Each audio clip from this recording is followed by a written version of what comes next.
Hello dear students, इस video में हम एक मेंस का क्वेश्चन करेंगे। वो मेंस का क्वेश्चन लिया है इंडियन कॉन्ट्रैक्ट एक्ट से रिलेटेड और उसका आंसर कैसे लिखेंगे, वो आंसर का फॉर्मेट और आंसर इस वीडियो में मैंने लिख दिया है। जब भी कैंडिडेट से बात की जाती है कि कैसे आंसर लिखोगे तो उसे एक हेजिटेशन होती है कि कैसे आंसर लिखना स्टार्ट किया जाए, क्या उसका फॉर्मेट होता है। तो इस क्वेश्चन का आंसर इस वीडियो में आपको मिलेगा और आपको थोड़ा अंदाज़ा होगा कि आपको कैसे मेंस की आंसर राइटिंग की तैयारी करनी है। क्वेश्चन है, what are the essentials of a valid contract under Indian contract act. Answer, Section 2H of Indian Contract Act says that an agreement enforceable by law is a contract. So all agreements do not result into a contract.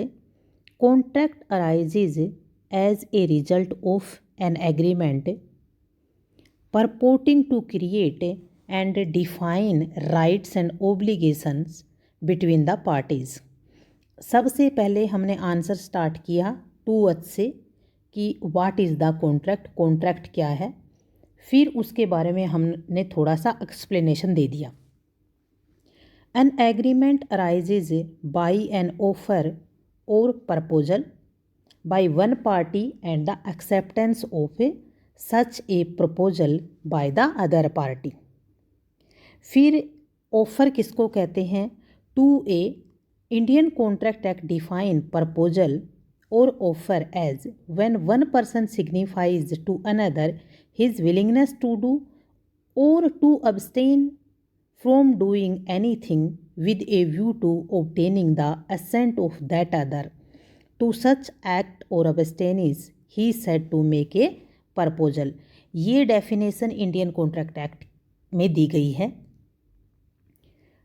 The person making the proposal does not become bound thereby until proposal is accepted by the other party।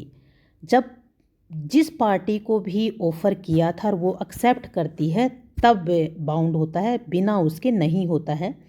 As soon as if the proposal is accepted, it become promise thereby both the party become the bound। 2B says when the person to whom proposal is made signifies his assent thereto, the proposal is said to be accepted। A proposal when accepted become a promise, so after the acceptance of an offer each party become legally bound by promise made through medium of an offer and acceptance of it. Simple सी बात है, यदि offer दिया है तो offer का acceptance होगा। After acceptance ही दोनों पार्टी लीगल रूप से बाउंड होंगी उसको फुलफ़िल करने के लिए, उस ऑफ़र को पूरा करने के लिए।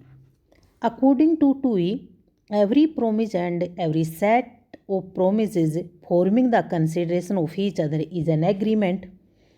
सो promises from the two parties to one another is known an agreement। As stated above, an agreement is enforceable by law is a contract। All such agreement which satisfy the condition mentioned in section 10 of the act it provides। section 10 में जो conditions दी गई हैं उन condition को fulfil होगा तभी वो एक contract बनेगा।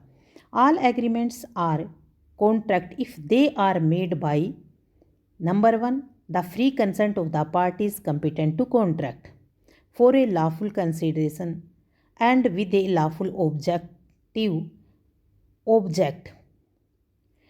and are not hereby expressly declared to be void।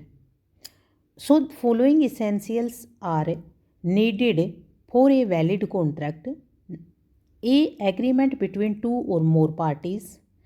Agreement is the result of proposal by one party followed by the acceptance of the other।